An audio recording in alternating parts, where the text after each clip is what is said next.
The crystal wine glasses clinked against the mahogany dining table as my Uncle George raised his Bordeaux in a mocking toast. To Alexandra, he smirked, still a nobody after 15 years. Laughter rippled around the table. My cousins, my aunt, even my own parents joined in. Only I remained silent, taking a small sip of water while discreetly checking my phone under the table. Net worth of Sullivan Industries down another 12% today. The message from my assistant read, "They don't know you own controlling interest through shell companies. Bankruptcy papers ready when you want them." I smiled, tucking my phone away. If only they knew that the nobody at their table was about to decide their company's fate. 15 years ago, I was just another business school graduate with big dreams. While my cousins joined the family company, Sullivan Industries, I chose a different path. "Throwing away your future," Uncle George had said. "The family business is your birthright." But I had seen something they hadn't. The manufacturing industry was changing and Sullivan Industries was stuck in the past. They refused to innovate, relying on outdated methods and family connections. I took my graduation money, a mere $50,000, and started investing in emerging technology companies. My first big break came when I spotted a small automation firm with revolutionary patents. I invested everything I had, then convinced other investors to join me. Within 2 years, that company's value had increased tenfold. I sold my stake and reinvested in 3 more promising startups. Each success built on the last, but I kept my growing wealth hidden.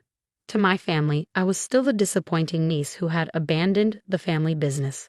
They assumed I worked as a minor investment consultant, barely making ends meet. If only they knew that my net worth had surpassed theirs 5 years ago. "At least your cousins understand loyalty," my father chimed in, gesturing to Mark and Stephen, who ran Sullivan Industries with Uncle George. "They're carrying on the family legacy." I glanced at my cousins, noting their expensive watches and designer suits, status symbols they could barely afford now that Sullivan Industries was hemorrhaging money. "How's business?" I asked innocently, knowing exactly how bad things were. My analytics team had been tracking their decline for months. "Excellent," Uncle George boasted, but I caught the slight tension in his voice. "We just landed a major contract." Lie, they had lost their 3 biggest clients in the past quarter. "That's wonderful," I replied, taking another sip of water. "I heard there were some issues with modernizing the production lines." Mark nearly choked on his wine. They had been trying to keep their outdated equipment problems quiet. "Minor adjustments," Uncle George waved dismissively. "Nothing we can't handle." "But what about you, Alexandra? Still playing with your little investments?"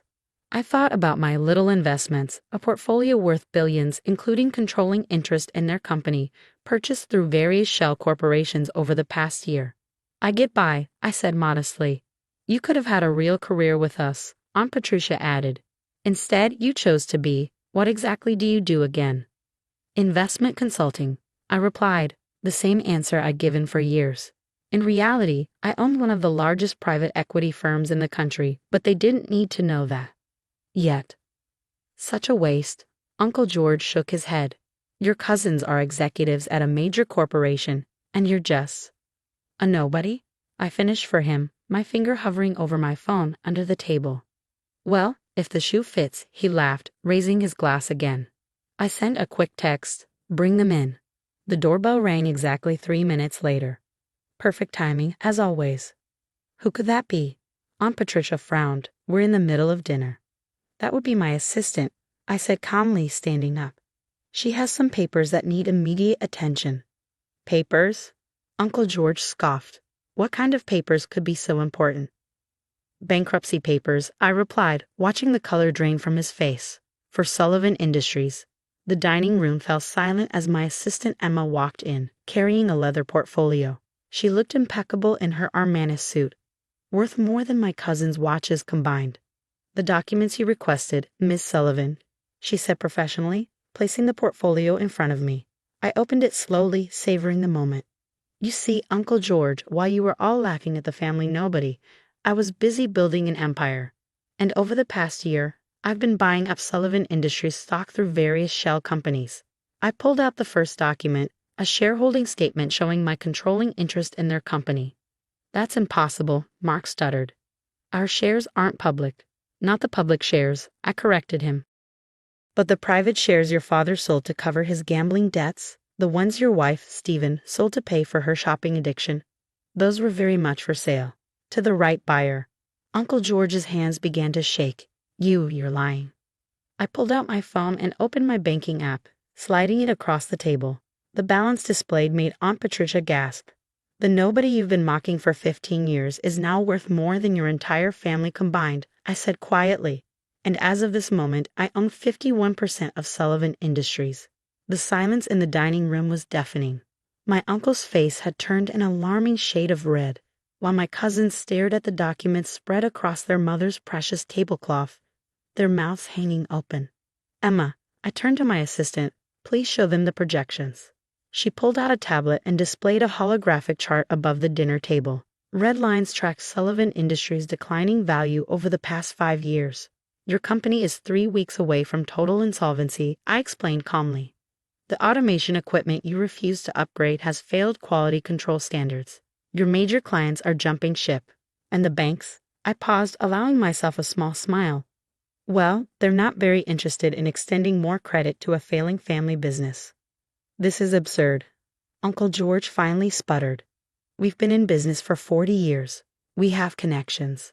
Connections don't matter when you can't deliver products on time. I cut him off. Your latest quarterly report shows a 60% decline in productivity. Would you like to see the internal audit my team conducted? Mark, always the more practical of my cousins, leaned forward. If what you're saying is true, why show your hand now? Why not let us go bankrupt? I took another sip of water, enjoying how their expensive wine now sat untouched. Because despite everything, this company was built by my grandfather. And unlike some people at this table, I actually care about his legacy. What do you want? Uncle George demanded. Full control, I replied simply. You all step down, effective immediately. I'll inject the capital needed to modernize operations and save the jobs of 300 employees who don't deserve to suffer for your mismanagement. My father, who had been unusually quiet, finally spoke. You planned this all along, didn't you? No, Dad. You all did this to yourselves. I just happened to be smart enough to see the opportunity. I turned back to Uncle George. You have until midnight to decide. Either sign over complete control or I'll let Sullivan Industries go bankrupt and buy the assets in liquidation anyway.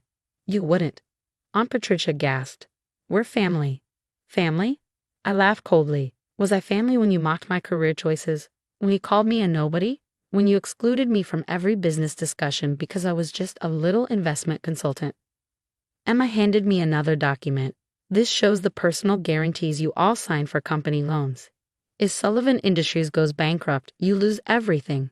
Your houses, your cars, even that vacation home in Aspen you're so proud of, Uncle George. My cousins exchanged panicked looks. They knew I was right.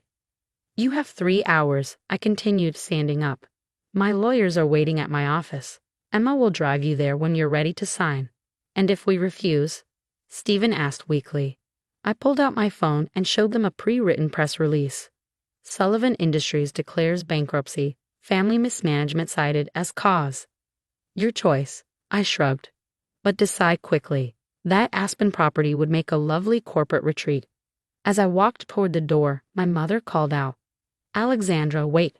All these years you let us think that I was a failure. I turned back. You all needed to believe that. It made you sloppy, careless. It made you sell shares to cover up your mistakes because who would notice?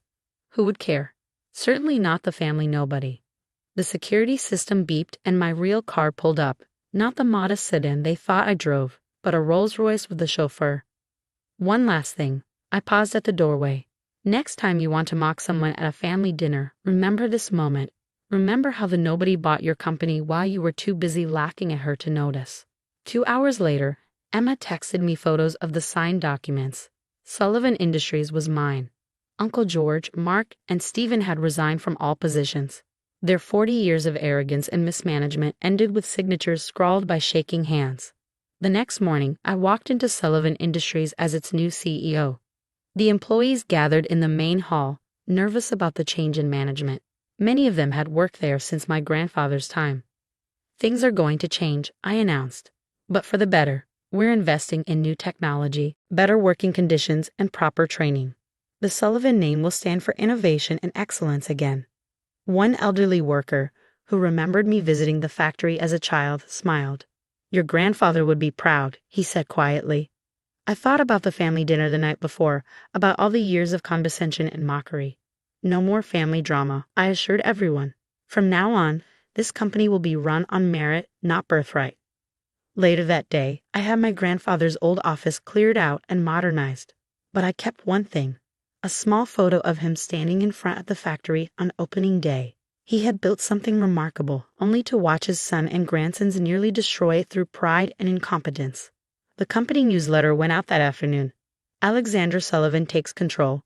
New era begins. Attached was a photo of me in the CEO's office, the same office where Uncle George had once told me I would never amount to anything. My phone buzzed with messages from family members all day. I ignored them all except one. A text from my father. "I was wrong about you. I'm sorry." I replied with 2 words. "I know." The following week, I hosted a board meeting in the newly renovated conference room. As I presented my plans for modernizing Sullivan Industries, I couldn't help but smile at the empty chairs where my uncle and cousins used to sit. Sometimes success isn't just about proving people wrong. Sometimes it's about letting them believe they're right until the perfect moment to show them just how wrong they've been. And sometimes the best revenge isn't serving a cold dish. It's serving it at a family dinner with a side of bankruptcy papers. The nobody they mocked now owned everything they had spent 40 years building. But more importantly, I was going to build it into something even better. That's the thing about being underestimated. It gives you the perfect cover to become unstoppable.